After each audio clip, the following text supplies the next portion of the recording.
If you ever felt like your mix lacks power, but every time you try to boost low mids, it sounds muddy, saturation is your answer. All right, personal backstory here. I used to be super afraid of low mids. I kind of did what everyone does when they first start mixing, which is cut the shit out of them, like across the board on everything. On vocals, guitars, synthesizers, bass, kick drum. And often that would sound to really thin sounding mixes. Eventually I started dialing back the amount of cuts I was doing on low mids. And eventually I realized that I can leave a lot of those in there, but certain instruments don't allow for them to be there too much because of the nature of the instrument. In a lot of instances, it's going to be bass guitar and guitars itself. But we're going to use bass guitar today as the example as how to introduce those in there without having to use EQ. While we're still going to cut a lot of those out, we're going to be able to introduce them back in a much more efficient way with saturation and harmonic distortion. So the strategy, which is I touched on a little bit, is to add low mids to bass guitar with harmonic distortion and saturation. The reason you want to do it with this versus EQ is exactly what I said at the beginning. Boosting those kinds of frequencies just ends up leaving you with a muddy mess. But we have to cut those frequencies because if we leave them in there, you end up with a muddy mess anyways.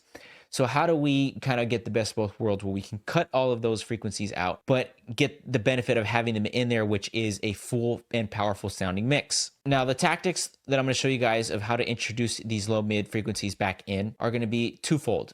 We're going to use our bass from Waves, and we're going to use Black Salt Audio's Escalator. Now, there's two types of things going on here. There is harmonic distortion with our bass and saturation with Escalator. Now, with our bass, the way this works is that you're adding harmonics to an existing signal. So we have chosen 80 hertz as our existing signal to add harmonics. So you have 80 hertz here on a graph, and if you were to see it on a graph, it would have more frequencies or overtones in this case being added on the graph in cycles that equate to 80. So it would be 80, 160, etc., and so forth. And then the second way is we're going to use saturation. So we're saturating the entire signal versus just one frequency spectrum portion of the signal with our bass. The reason we're doing it like this is because our bass is a bit more precise, but a bit more aggressive versus Escalator, which is a little bit more subtle but more blanket. And I wanted to combine both of those so that I can get a very powerful bass tone without it having to sound like mud.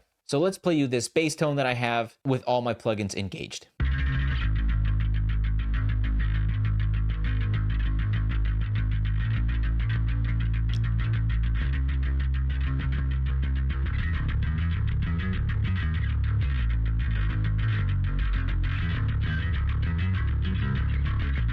It's an okay bass tone. It was recorded at home in my buddy's studio, and he's not a bass player, so it's not the best DI. I try to get the best tone out of it that I could, and that's what I came up with. But if I bypass these, you're going to hear that it's pretty fairly thin. There's not a lot of low end going on here as a whole, so check this out.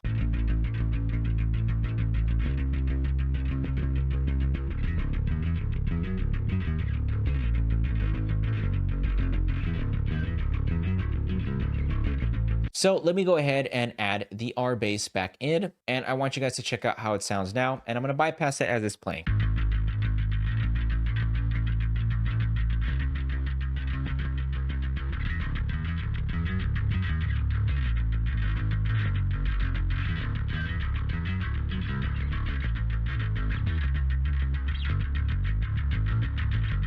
So as you can hear, it's using harmonic excitement to add those low mids back in, but with not EQ. Let's go ahead and show you what happens if I was to try to boost those with EQ. Here is my EQ. Let's find an area about 250. And let me boost that up so that you guys can hear how awful that would sound.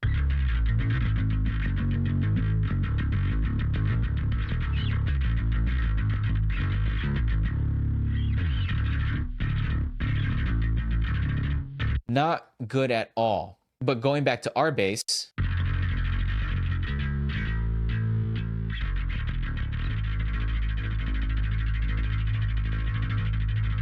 it's definitely a lot cleaner. Now, let's take it one step further and let's do it with Escalator. Here it is on.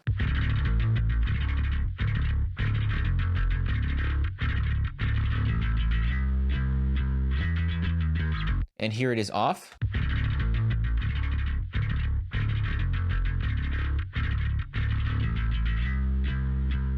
So almost there, but if it's off, it does lose a little bit of that body. And with both of these on and off, listen to that.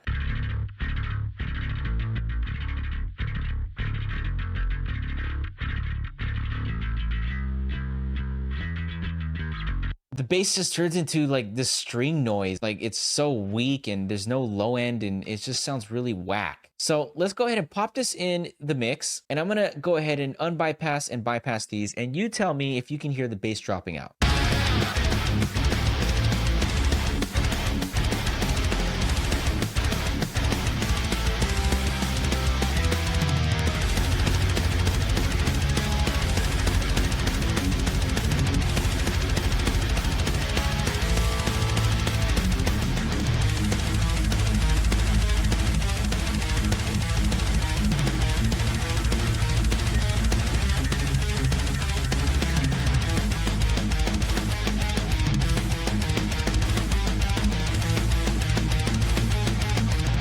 I don't know about you guys, but it definitely is adding a bunch of power and a bunch of subs in a good way. Those low mids are really, really helping the bass to come through the mix.